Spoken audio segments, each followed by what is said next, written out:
tell you what's going through my mind right now, and you can do some study on it.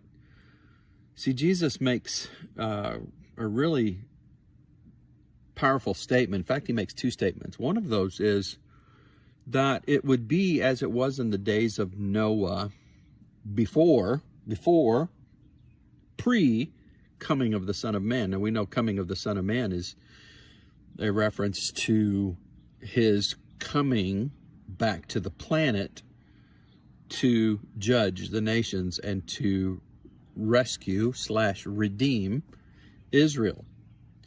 And it would be as it was in the days of Noah before that happens. And I believe that means right up to the time of the day of the Lord. The day of the Lord is a period of time. Now, we've discussed that before too, and some would argue, but that's okay. Argue away. That's fine. Discussion's good. But we're there. We're in the days of Noah. The days of Noah were marked by wickedness and evil, and particularly the changing of the DNA. The Nephilim were present. The DNA of humanity was being corrupted. Noah and his family were the last of the line. They were the last that weren't corrupted. They were, in all of their generations, without blemish. In other words, they were uncorrupted. And we know why. The enemy was doing everything he could to corrupt the DNA of mankind so that the promise of Genesis 3:15 would not be fulfilled, that a Messiah could not come. And it would be that way. And we've seen this. We've seen the manipulation of the DNA. We've seen this move towards transhumanism through transgenderism and all the things that are happening today. We're seeing wickedness uncorked, and we're seeing the days of Noah in action. But Jesus also said this, and this is where my mind really connected the two, I think, for the first time. It would be as it was in the days of Lot. The days of Lot were characterized by a complete and total abandonment of sound thinking. They had basically the lifestyle of the reprobate mind. They had given up the worship of the Creator, and they were worshiping the created, Romans chapter 1, and the natural process that takes place when you begin to exalt the creation over the Creator.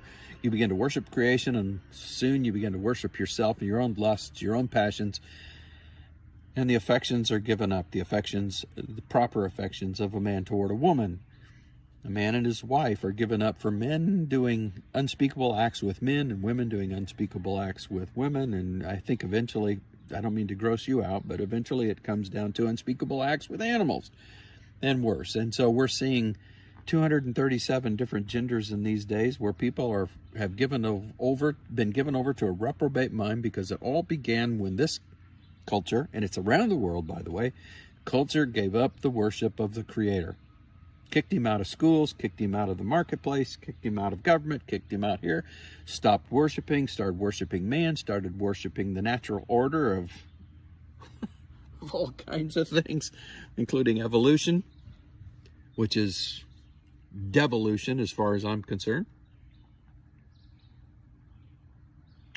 We're seeing the reprobate mind. We're seeing the reprobate mind in action, the lunatic mind, the mind that has lost all reason and has given itself over to passions. We're seeing it across the board. It should not surprise us, because Jesus said, as it was in the days of Noah, and he also said, as it was in the days of Lot.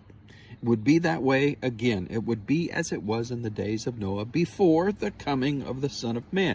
That's not the tribulation period. I think it will be exacerbated by the tribulation period, but it means it will be the natural order. Let's go a step further.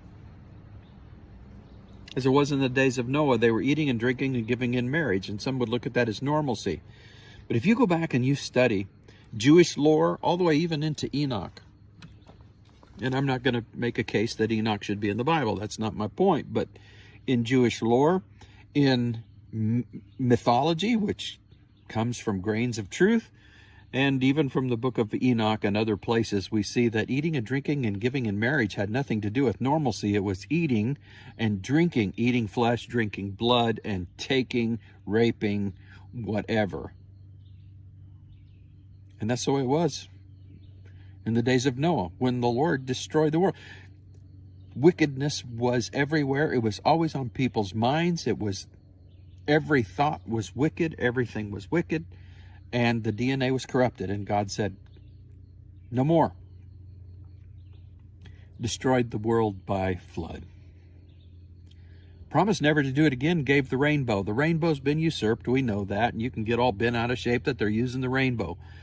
But it's just the distortion of God's word. It's the distortion of everything that God has ordained and anointed. It's the distortion of the worship of God. Everything is distorting the truth. Why? So that the enemy can prevent the bride. And when the bride is taken, he couldn't prevent the bride, and he can't prevent the bride from being taken. So let's destroy as much of humanity as can possibly be accomplished in his own demise, because he knows enough that he knows his time is short, so he's filled with wrath. Is he self-deceived? Yes. But we are awake. We see these things happening, and so don't be surprised. Understand the culture is dying, if not dead already. And around the world, all of the cultures are experiencing the same death because man has given up the worship of God. Doesn't mean there aren't believers. Doesn't mean the church doesn't exist, because the Lord said he would build his church on that rock, even in front of the gates of hell, the grotto of Pan. I mean, you could go back and study that. Wasn't Peter he was talking about building the church on? He was building the church on the very place where the enemy made his incursion, and those angels took on human form. They left their proper habitation, took on human form, took wives to themselves. They committed this dastardly thing. And the Lord said, I'll build my church even here. Where it happened, Mount Hermon. So much study there, and here I am on vacation trying to give a video. But I want to encourage you. I want to encourage you that we still have a mission to do. We still have a job to do. I know we're all watching. We're all desirous of the trumpet to sound. We're all desirous of the great escape. We're all desirous of that moment when the Lord catches his bride away. But we have a mission to do until it happens. Keep doing your mission. Keep standing strong. Keep telling people about Jesus. Keep doing what you're supposed to do. The Lord will take care of the rest. Okay? I hope that helps. I hope that encourages you. This is a short video. I cut my hair short so I could do some fishing, and this is a short video as a result of short hair, I guess. Love you all.